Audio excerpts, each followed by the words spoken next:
in the shift I wish to clock in for. And when I tap on a shift itself, it's going to present to me a listing of the tasks I need to say yes or no to in order to clock out. I also have access to the care plan in the top right-hand corner and the clock in buttons at the bottom. The green bar lets you know if you're within the proper radius to clock in and out, as the mobile app requires your location services. If it's a red color, that means you're not in the proper location or that your location services are not turned on. But if you do see the green bar, you are ready to clock in. You'll tap clock in to clock into your shift. The app itself will refresh the page, and those assigned tasks that you will need to complete will now display yes and no buttons. So at this time, you may back out of the shift to log out if you're going to complete your day-to-day duties. But in order for you to successfully clock out of the shift, you will be required to say yes or no to those assigned tasks. So when you are signed back in, you'll locate the shift that's in progress, tap on it,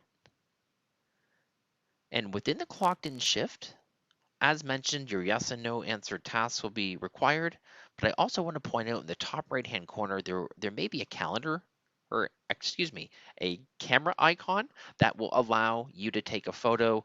Maybe it's an expense receipt or something you saw during your shift. This will be relayed to your agency administrators. Now, in order to clock out, the clock out button will be at the bottom where it says mark task to continue. And as you mark your tasks off, that button will change. Now, please note that if you did not complete a task, the system will require you to enter in a reason why. And as you see, if I were to not enter in a reason why, it's going to tell me a reason's required. And in order to clock out, you will need to type in a reason. And after you click submit, you'll see your comment below. You'll hit X to go back. And if you successfully updated all of your tasks, that clock out button will display. Now, above the clock out button, your agency may provide you the ability of entering in any errand miles. You'll also have the ability of adding in any general comments regarding something you saw during the shift.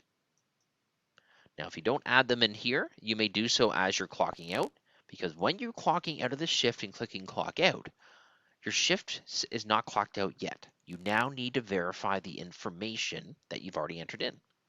Are your tasks correct? Yeses and nos. If not, you may change them, or if they are correct, you'll simply tap next in the bottom right corner. As mentioned previously, if you've entered any errand miles, it'll display below. But at the same time, if you have not done so and you're allowed to do this, you may enter it in now. If your agency has not provided you this information, when you hit next on the previous screen, it would redirect you to the next one, adding in a general comment. So if you put in any previous comments during the shift, they'll display below, but you'll also be able to add in as many more notes here as you like. Clicking next will save the notes. After you've hit next to adding in any potential comments, it's going to display what you've done so far, what you've completed, what hasn't been completed, any information you've keyed in. You may always enter in that section to make any more changes. Once you're content with your confirmation of details, you'll simply hit the next button again. And when you see the confirm button and click confirm, that is successfully clocking out of the shift, and the system's going to let you know, great job, you helped tend to care for that client for the specified amount of time. And congratulations, you've successfully logged into the mobile app and clocked in and out of your shift.